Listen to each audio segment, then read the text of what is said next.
भांजे ने अपने जिस्म की प्यास बुझाने के लिए मामी के कमरे में पहुंच गया।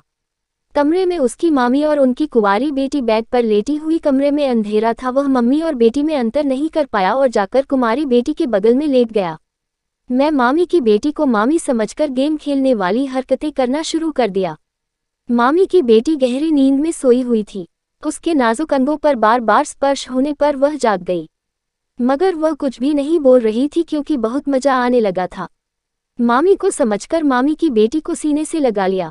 फिर दोनों मन की प्यास बुझाने के लिए उसी बेड पर टेक्स्ट बॉल गेम खेलने वाली हरकत करना शुरू कर दिया। मामी की बेटी गहरी नींद में सोई हुई थी।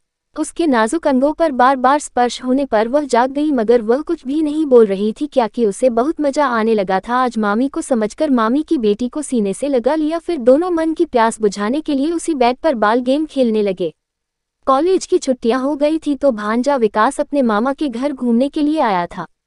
घर में केवल उसकी मामी और उनकी जवान बेटी की थी। मामा विदेश में नौकरी कर रहे थे। मामी अपने आप को एकदम मेंटेन करके रखा हुआ था। जो भी देखता यही कहता कि मामी और उनकी बेटी दोनों सगी बहनें हैं। मम्मी ने भांजे को चाय नाश्ता कराया और पूछने लगी, तुम तो बहुत दिनों के बाद मेरे घर आए हो, क्यों नहीं आ रहे थे तुम्हारे मामा? तो वो 3 साल से वही रहे हैं, उनको तो मेरी याद नहीं आती, तो तुम ही आया जाया करो, मन बहल जाया करेगा। भांजा हैरानी से पूछा, क्या बात है मामी, आप परेशान लग रहे हो? मुझे बताए क्या परेशानी है? अगर मेरे बस में होगा तो मैं जरूर दूर करूंगा। मम्मी बोली, रोशन तुम तो समझदार हो और जबान भी, आखिर एक औरत अपने पति से क्या चाहती है। तुम ये सब अच्छी तरह से जानते होंगे कि मेरा खेत एकदम बंजर पड़ चुका है। मामी की इन सब बातों को सुनकर उसके शरीर कुछ कुछ होने लगा था। आप चाहो तो आज रात में तुम्हारी सारी ख्वाहिशें पूरी कर दूंगा। मामी मुस्कुराते, अच्छा चलो आज देखते हैं तुम्हारा ट्रैक्टर कितना मजबूर है। रात को सभी ने खाना वाना खाया। मामी अपनी बेटी के साथ रूम में सोने चली गई। मामी अपनी बेटी के सोने का इंतजार कर रही थी, मगर बेटी काफी रात तक जारी रही और मामी से बातें करती रही।